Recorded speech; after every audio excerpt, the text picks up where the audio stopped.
We'll start tonight with chapter 2 and text number 22. So that's page 102.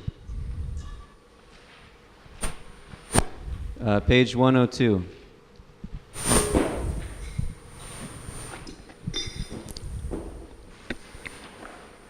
So we'll begin by, I'll chant the Sanskrit, the first line, then the audience can repeat. Vasamsi jirnan yata vihaya. One word at a time. Do one word at a time first. Sorry, we'll begin with word for word.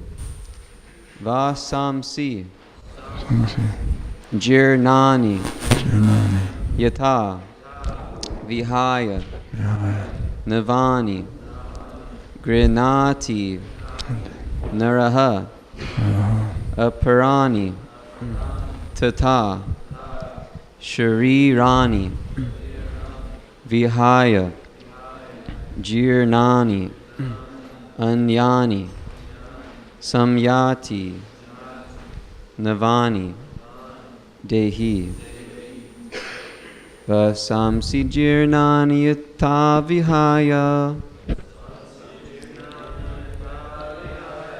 navani grinati naroparani tata sharirani vihaya jirnan jirnani yanyani samyati navani dehi vasamsi jirnani yata vihaya navani grinati naroparani tata sharirani vihaya jirnan yanyani samyati navani dehi vasamsi jirnani yata vihaya navani grinati naroparani tata sharirani vihaya jirnan anyani samyati navani dehi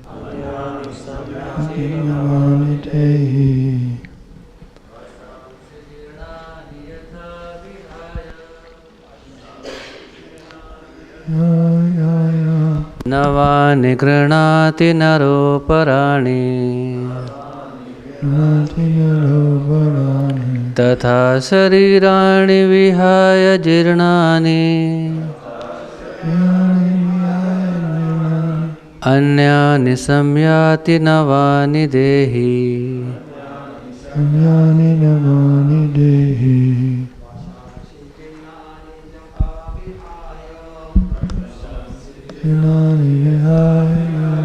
नवानि गृह्णाति नरोपराणि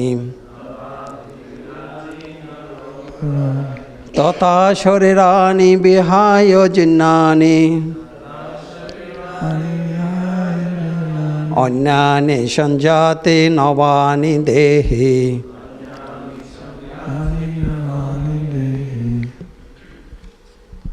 vasamsi jirnani yata vihaya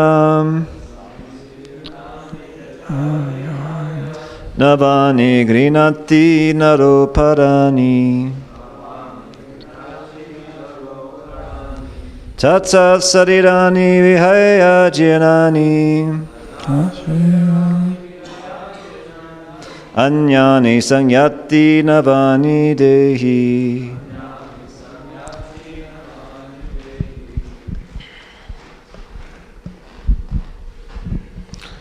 vasamsi jirnani yatha vihaya navani grinati naroparani tata sharirani vihaya jirnani Anyani samyati navani dehi.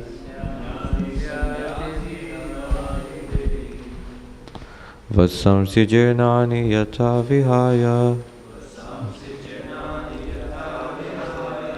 Navani grinati naroparani. Tata sharirani vihaya jirnani. Anyani samyati navani dehi. Vasamsi jirnani yatha vihaya. Navani grinati naroparani. Tata sharirani vihaya jirnani. Anyani samyati navani dehi.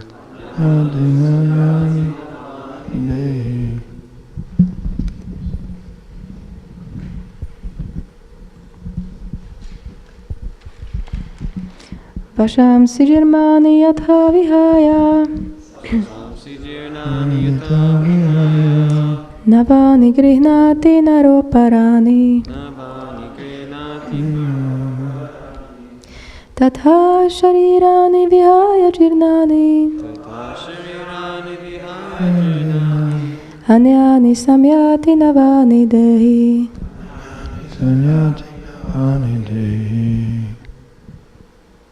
Vasamsi, Vasamsi, garments. Jirnani, old and worn out. Yata, as it is. Vihaya, giving up. Navani, new garments. Grinati, does accept. Naraha, a man. Aparani, other. Tata, in the same way. Sharirani, bodies. Vihaya, giving up. Jirnani, old and useless. Anyani, different. Samyati, verily accepts. Navani, new sets. Dehi, the embodied. Translation. As a person puts on new garments, giving up old ones, similarly, the soul accepts new material bodies, giving up old and useless ones. Purport. Change of body by the atomic individual soul is an accepted fact. Even some of the modern scientists who do not believe in the existence of the soul, but at the same time cannot explain the source of energy from the heart, have to accept continuous changes of body which appear from childhood to boyhood and from boyhood to youth, and again from youth to old age. From old age, the change is transferred to another body. This has already been explained in the previous verse.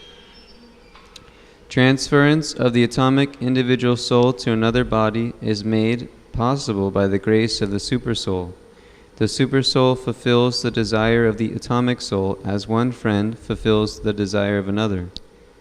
The Vedas, like the Mundaka Upanishad as well as the Shvetashvatara Upanishad, compare the soul and the Supersoul to two friendly birds sitting on the same tree.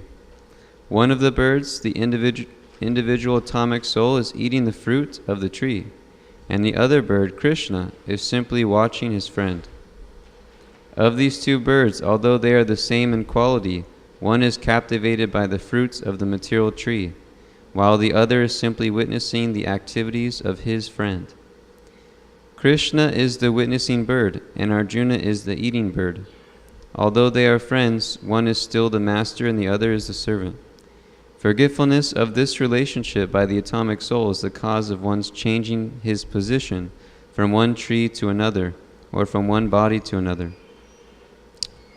The jiva soul is struggling very hard on the tree of the material body, But as soon as he agrees to accept the other bird as a supreme spiritual master, as Arjuna agreed to do by voluntary surrender unto Krishna for instruction, the subordinate bird immediately becomes free from all lamentations. Both the Katha Upanishad and the Shvetashvatara Upanishad confirm this. Although the two birds are in the same tree, the eating bird is fully engrossed with anxiety and moroseness as the enjoyer of the fruits of the tree. But if some way or other he turns his face to his friend, who is the Lord and knows his glories, at once the suffering bird becomes free from all anxieties. Arjuna has now turned his face towards his eternal friend Krishna and is understanding the Bhagavad Gita from him. And thus, hearing from Krishna, he can understand the supreme glories of the Lord and be free from lamentation. Arjuna is advised herewith by the Lord not to lament for the bodily change of his old grandfather and his teacher. He should rather be happy to kill their bodies in the righteous fight, so that they may be cleansed at once of all reactions from various bodily activities. One who lays down his life on the sacrificial altar or in the proper battlefield is at once cleansed of bodily reactions and promoted to a higher status of life, so there is no cause for Arjuna's lamentation. There's a background to this battle situation that is described in the Mahabharata.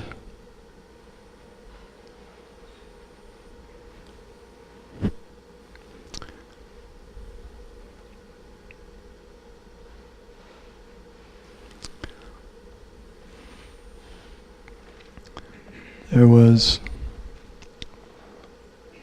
a kingdom that ruled the world, and there was a dispute between cousin brothers over who would rule the world. And one party was very pious, and the other party was very impious.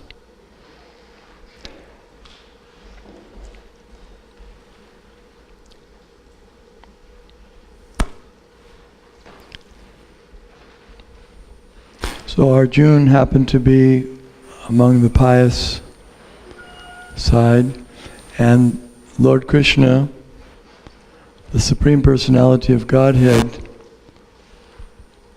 was present on the earth at that time. This was about 5,000 years ago, 3000 BC. And the Mahabharata is a historical record, and the Bhagavad Gita is a part of the Mahabharata. So it's describing this, the whole scenario that led up to this battle. We won't discuss it in detail now, but just a little background. It so happened that the impious group had usurped the kingdom unfairly, and somehow or other they had managed to banish the pious cousins to the forest for 13 years. And during that time, the impious rulers were ruling the world, and even pious persons, saintly persons, were working under their direction and being maintained by them under the circumstances. So when it came time for the banishment to be over and the pious cousins called the Pandavas came back, they requested that they share the kingdom as they had promised they would. That was the agreement before the banishment. But the impious cousins refused to give any land at all, and there was a great attempt to bring about a peaceful settlement to this dispute. And Lord Krishna himself went as a peacemaker and tried to resolve the situation. Finally, on behalf of the Pandavas, he said, they'll even settle for 5 villages. Just give them something so they can earn their livelihood. But the impious cousins would not agree to give anything. So under those circumstances, war was declared. There's many other things that led up to it. The impious activities were quite dramatic, and they're documented. And they were well known. But still, many saintly and pious kings and others, Brahmins, took their side when the war was declared because of political considerations. They had been maintained for such a long time, and now it wouldn't look good if they didn't fight for the leaders that were maintaining them. And that's what's being described in the purport, that it so happened that Arjuna's grandfather and teacher were on the other side. So it made it extremely difficult for him to carry out his duty of fighting, although he was the greatest, or one of the greatest warriors. He felt that he couldn't fight. He didn't want to fight against his beloved teacher and beloved grandfather, among others. But Krishna tried to explain that it's not a question of family, it's a question of dharma. Dharma is what is right. What the other party is doing is not right, and I'm not pleased with it. So it became necessary for Krishna to establish his position as the Supreme Personality of Godhead. Not so much for Arjuna's sake, because Arjuna already knew, but for others, like ourselves and like everyone. They need to know that dharma, a religious duty, should be performed under the direction of the Supreme Personality of Godhead, Sri Krishna. Dharmam tu sakshat bhagavat pranitam. And that's the premise on which Bhagavad Gita is spoken. That the teacher is Krishna. He's not an ordinary teacher. He's the Supreme Teacher. And so he's teaching the basic principles of spiritual life, but he's also teaching about himself. As he goes along, he's explaining who he is. And that's also part of the teachings. The real spiritual teachings are not just who we are. That's being explained in this verse, who we are. We are the soul within the body, and the body is like a dress for the soul, for the living being. One who knows that is considered to be a very advanced personality. Think of your friends in society. How many of them understand genuinely that they're not the body, that they're the spiritual being that's within the body? It's not generally known, it's not understood. In the field of science, it's completely not understood. somehow or other, they have managed to devise a very elaborate system based on the principle that if we're not able to perceive something with our senses or with our mind, or if it's not, if it's not perceivable, then we don't accept it. Because if they did, then they would have to be open to so many, what they would consider to be mythological theories or speculative theories about life after death, life before death, control of the universe. And they don't feel that they can prove or disprove that, so they just eliminate it.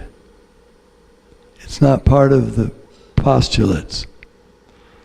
I had a discussion with a scientist once, and we were going to discuss philosophy, and he said, one thing in this discussion, please don't bring God into the picture, into the discussion. So that's very convenient for them to exclude him from possibility of any discussion. Makes it easy, but we can't so easily exclude that possibility. So, therefore, Prabhupada in the purport is discussing both the nature of the soul, the living entity, ourselves, and the nature of Krishna, the super soul. We're both of the same quality. Spirit. Spirit means conscious, and it means eternal. Nityo nityanam, chaitanas chaitananam. The difference between the individual soul and the Supreme Soul is that the Supreme Soul maintains all the other souls. Do you mind if I stand up a little bit? Thank you. That's why I have this cordless mic, so I can walk a little bit. Some teachers do that in school, don't they? So it's allowed. So far, are there any questions on what we've discussed? Or any comments or discussion before we go further? Yes?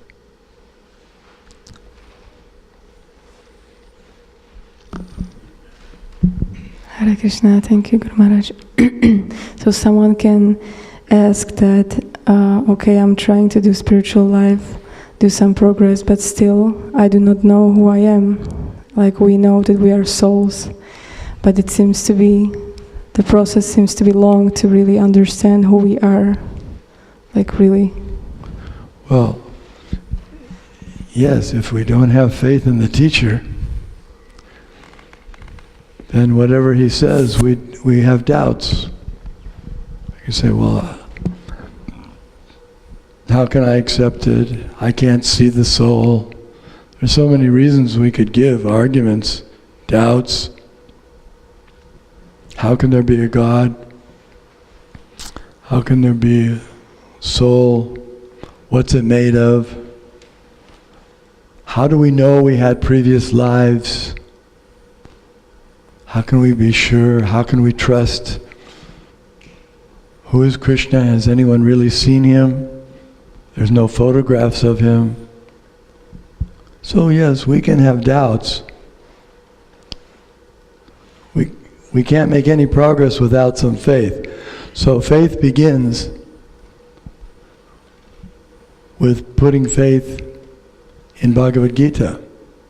Because Bhagavad Gita means, Bhagavad means of God, of the Supreme Personality of Godhead. And Gita means his song.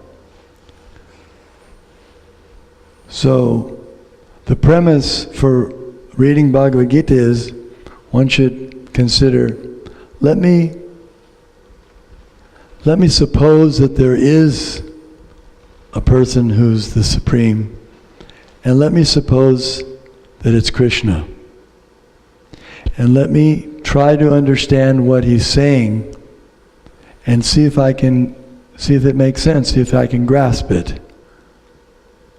That much faith one has to have. If one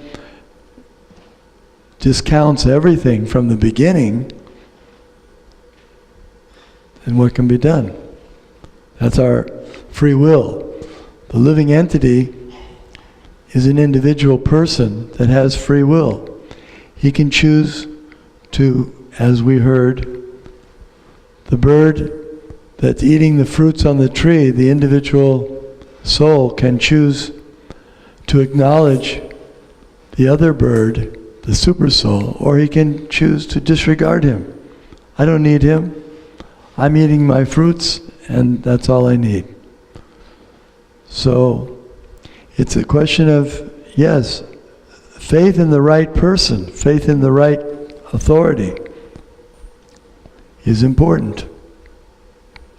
But it's not only faith. One can use one's intelligence also. That's why this Bhagavad Gita is written, so that we can study it with our intelligence. We can analyze what Krishna is saying. Does it make sense to us? Krishna is saying the body is like a garment.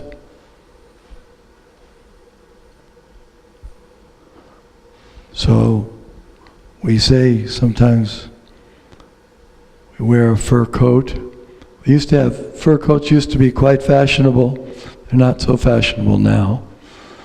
But fur coats are just the skin of an animal. And so that's what we used to wear. So it's quite similar, the skin of an animal, the skin of a human being. We even call it a coat. The animal has a coat. So, but the skin or the body is actually not the person. I'm not this body. I met a man once who in the war had lost both legs and one arm. Just had one arm and no legs. He was still living, he was still the same person.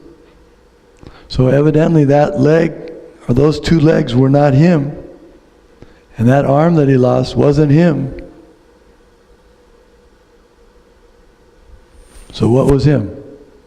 The other arm? No. You can live without another arm too. So where's the person? Prabhupada, sometimes he would go to schools and teach children the basics of Krishna consciousness. And so he liked to ask one intelligent student to come up and he'd say, okay, now, you're the most intelligent student in the class. Everyone said yes, they applauded him. He'd say, now, show me where your arm is. And he thought, oh, this is too easy. He pointed to his arm. Okay, now point to your leg.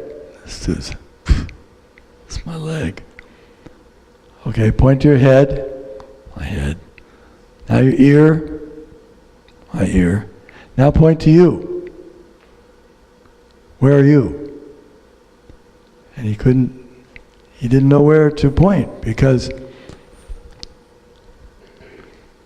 these are all the elements of the body, the heart, the arms, the legs, the spleen, the brain. But we say my brain, my body, my arms, but we don't say I body, I head. We're the owner. But where is that owner?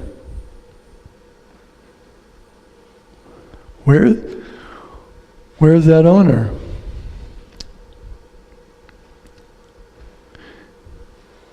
If a man is an owner of a big estate, has great opulence, wealth, and he's old and lying on the bed, he's the owner, but suddenly his life passes away. Is he still the owner? Who's the owner now? There could be a dispute. Someone says, "Okay, he's gone. I'm taking his estate." Say, "No, it belongs to the body of the owner."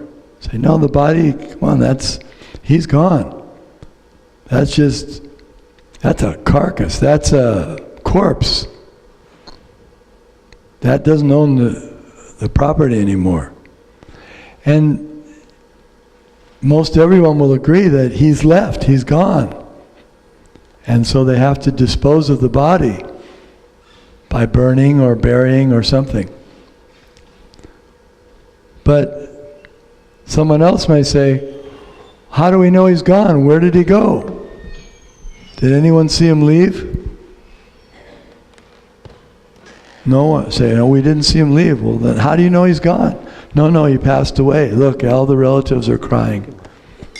He's passed away. Who or what passed away? What is that person that was here before and is now gone? And Krishna says that person is an atomic soul, a spiritual being that has everything that he has in terms of life symptoms, personality, individuality, eternality, consciousness, all those things he has in a very small, compact form. And that's what animates this body.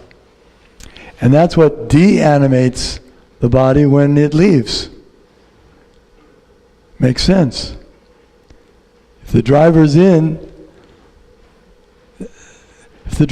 then the automobile is full of life. It's got lights and horns and everything works, and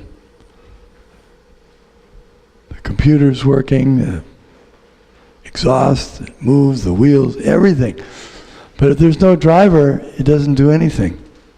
It just sits there. And same thing with the body.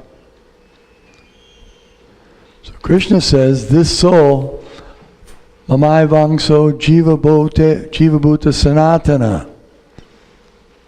These individual souls are parts and parcels of me. They're my parts and parcels. In other words, they're his children, they're his sons. That's who we are. We're sons of God. That's what Jesus said. We're sons of God. Our Father. He said our Father. He didn't just say, I'm the only son. Our Father means plural. We're all sons of God. We all have the quality of God, and we can all be good sons of God, like Jesus or others who are good sons of God. And that's what we're supposed to do. And that begins by understanding who we are and who is God or Krishna.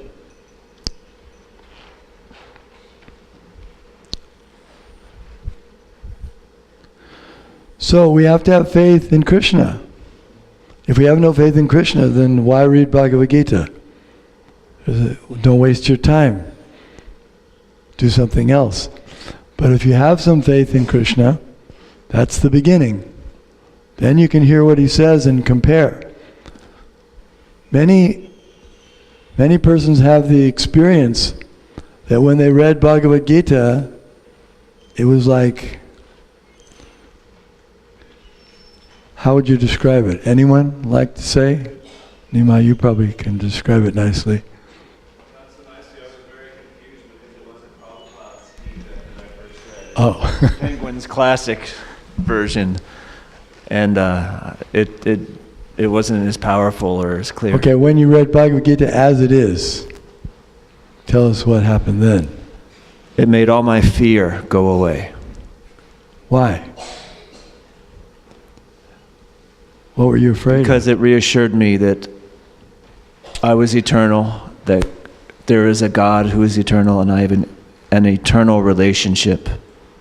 But why did you believe it?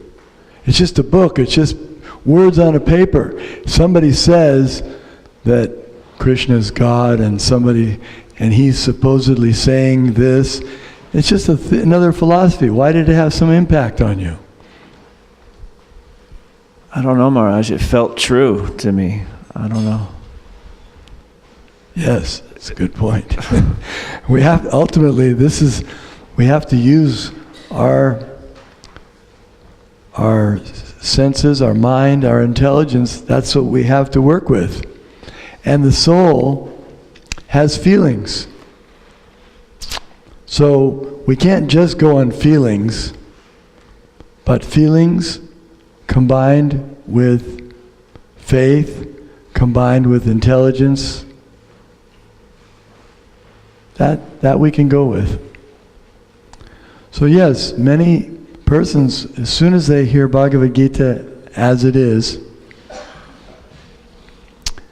they have their conclusion is, this is correct. I've never heard anything that compares to this. Explanation of who we are and what is our duty and what is karma and what is eternality. We've never heard anything like it. Never heard anything that makes so much complete sense. So naturally we're going to accept it.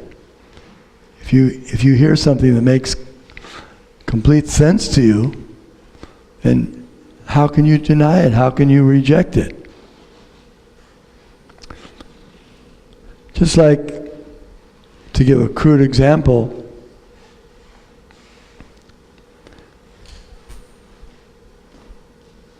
if you want to learn how to play guitar,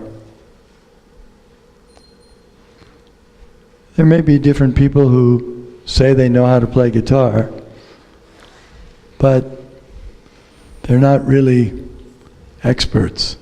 Then you meet an expert, and he explains to you how to play the guitar, and he demonstrates to you how it's played, and he can explain everything, how the guitar is made, how it works, how the strings, it takes away all your ignorance.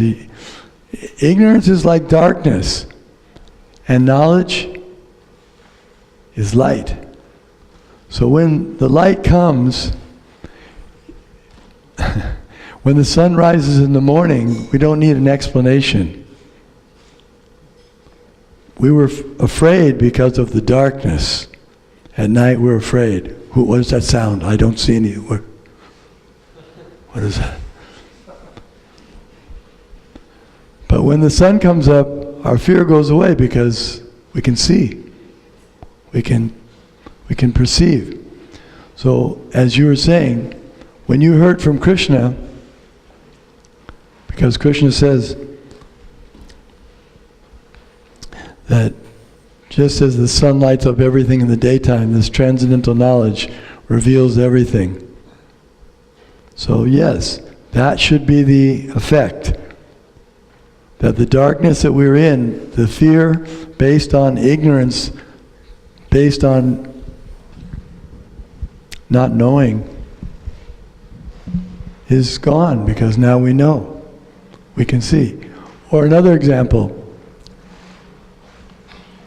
If we're in a dark garage and we see something that looks just like a big snake over by the door that we were planning to go out, we're afraid to go there. And we stay down there cowering in fear. And we're starting to get hungry, we haven't eaten, haven't drank, so we don't know what to do. So someone comes, opens the door, comes down into the garage, says, is anyone down here? I say, yeah, it's me. What are you doing down here? I'm afraid of the snake. I say, what snake? The snake right there by the door. He turns on the light. It's not a snake, it's a rope. Oh, all the fear is gone. Because he could see, he could actually understand what it was. Someone who has the knowledge can enlighten us. So Bhagavad Gita is the ultimate enlightenment. And if someone is genuinely open to hearing supreme knowledge, he hasn't become so, shall we say, jaded and disgusted that he just says, I don't believe in anything. I don't believe there's any truth, there's no reality. Everything's just false. I just want to annihilate myself. I don't want to exist anymore. When someone becomes like that, that's called spiritual suicide. That's an unfortunate state. But even those who are in that condition can be saved from that by seeing the light and hearing from Krishna. And Krishna's devotees. Krishna's devotees are his assistants. They assist him in catering to the needs of the souls who are bewildered and confused.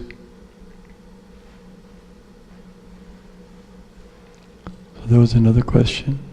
Yes?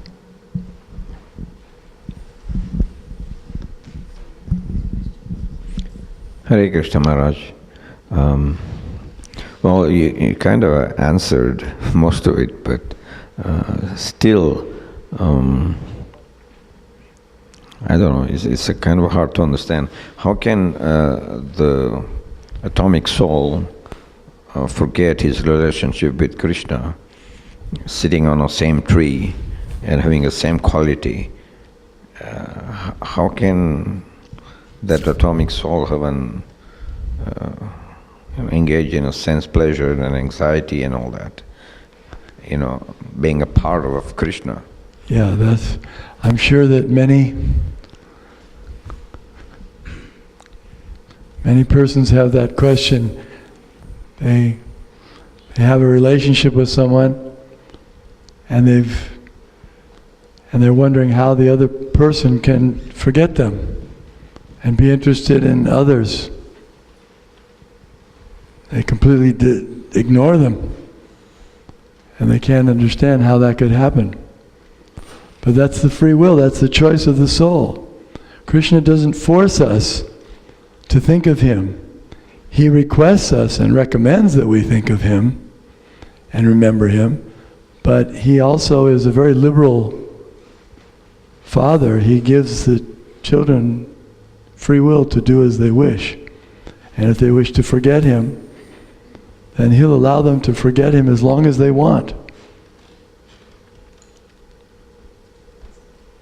He doesn't interfere with the free will of the living entity.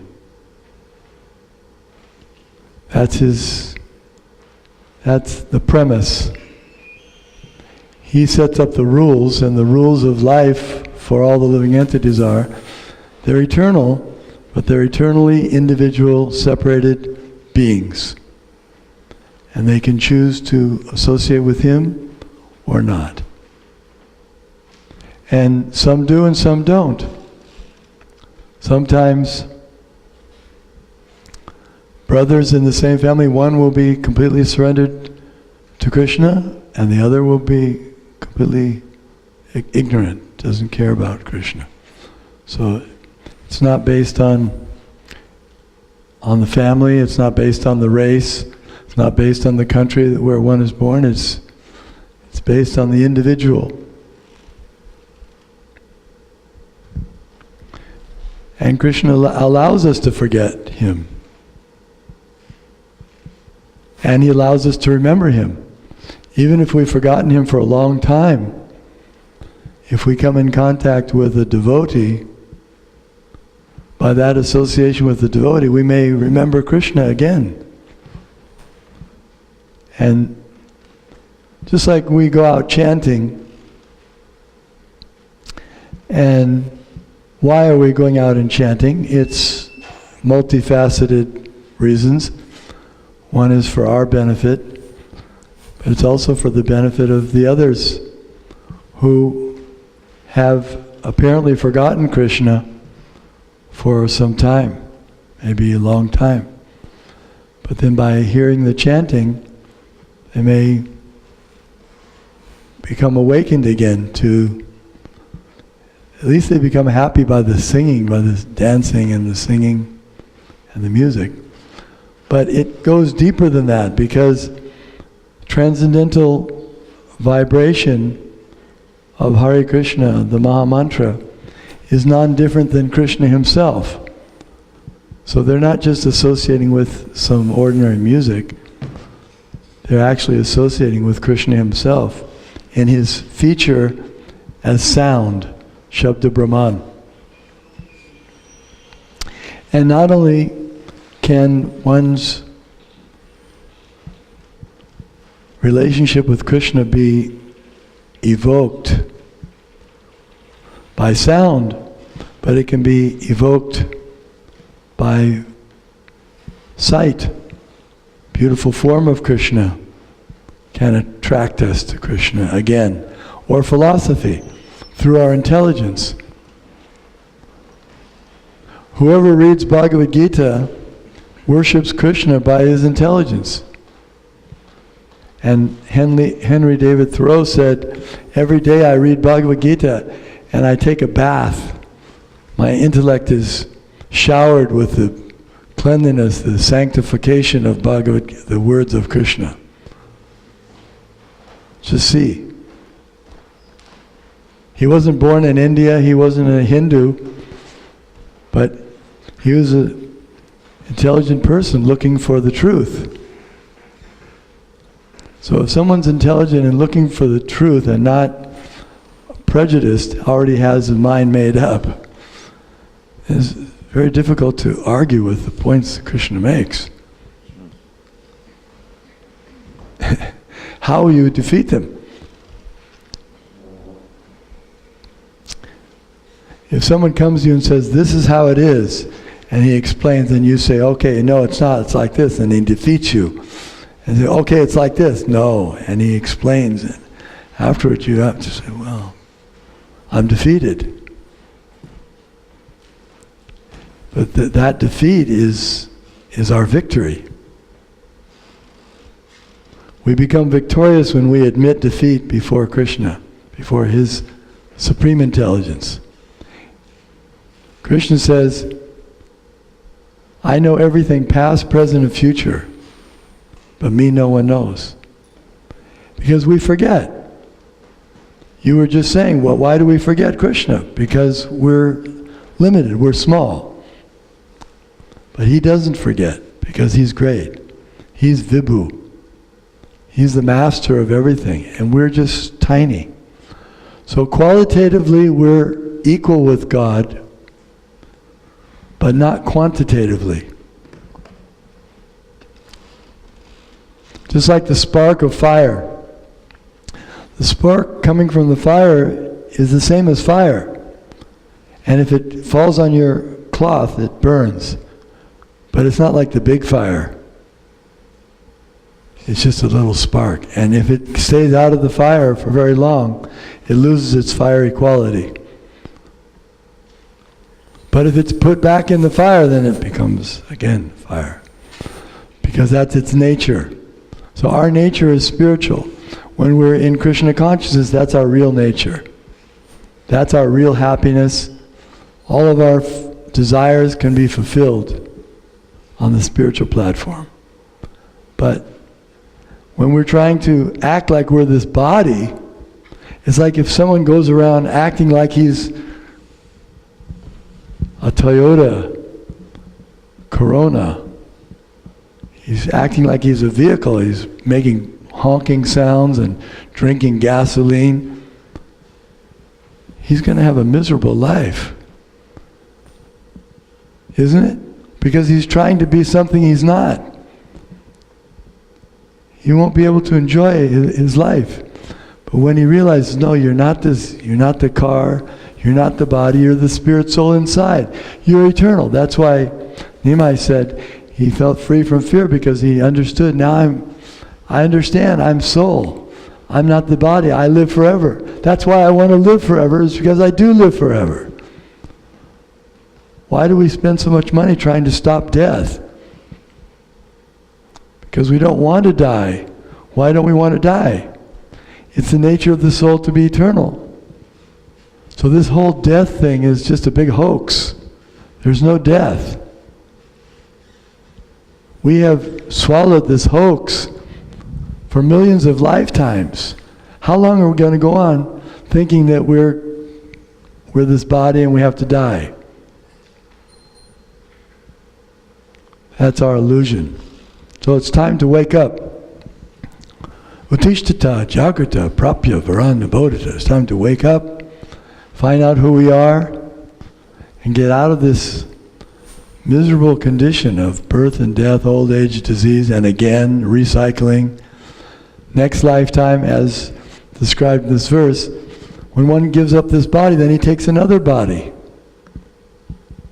And what type of body will we take? There's 8,400,000 models to choose from. Which one do you want in your next life? Horse.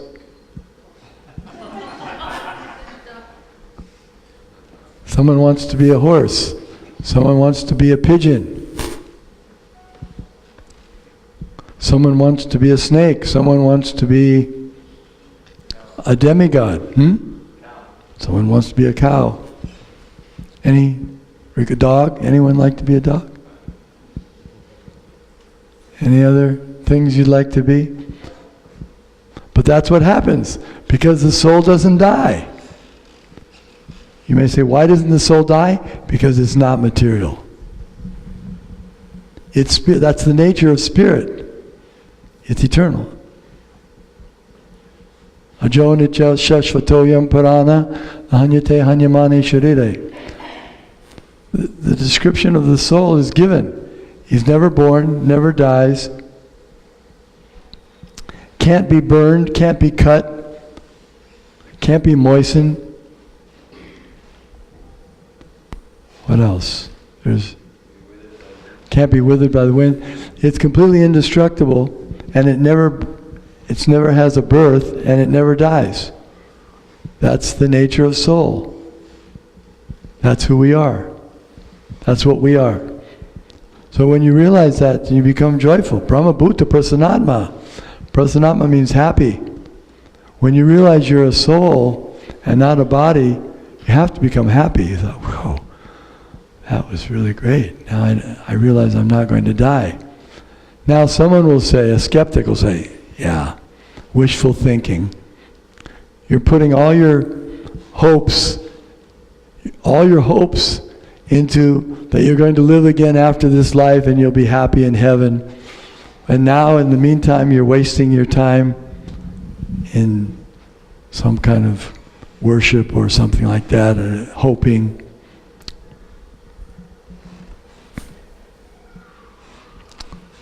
They say it's just, but no. The devotees say it's not just that I can realize that I'm not this body after I die. I can realize it up till now. I say, okay, now they want to hear. Tell me how that works. When our mothers and fathers united, they produced the egg and the sperm at a little seed-like form, like a little pea. Were we inside that pea?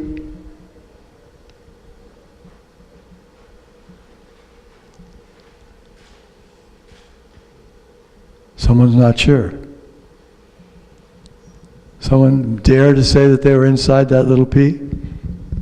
Anyone? Were you inside that pea? Your mother and father, they combined together, they had union Before you came, maybe I didn't make it clear, that's why it must be. Before you were born, they united together and they formed a P. Am I not explaining it correctly? The process? What do you say? Yeah.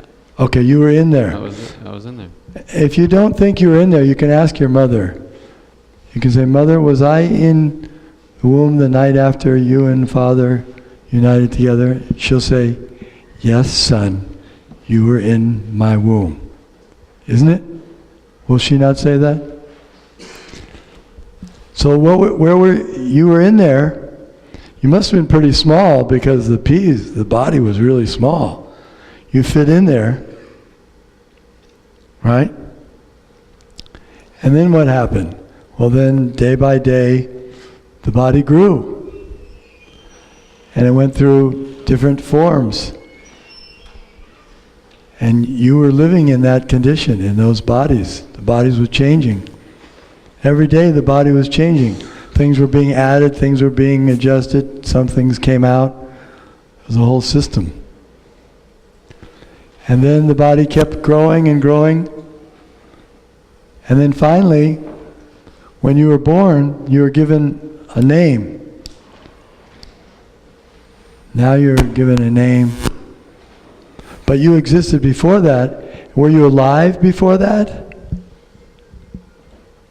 How does a child be born if it wasn't alive? No, the heartbeat's going on inside, the digestion's going on, the brain cells are working, so there's life in there. So that's because you were there. And now you've come out, and you have this body, and it's growing. So every second, the body is changing. Every moment, everything is changing in the body. So that means I'm changing bodies at every second. How can I be the body? How much matter was in that little pea-like body I had in the womb? Very small. Now I have that body weighed how much? Less than an ounce. Now my body weighs 160 pounds. Big difference. But I'm the same person. And then at the time of death, when old age is finished, now it's time, the body is completely unusable. It's time to leave this body and get another body. And we'll get the body according to our consciousness in this life.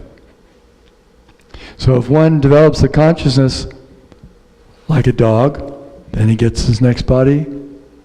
He takes his next body in the womb of a female dog. And he spends a few months getting his body developed there.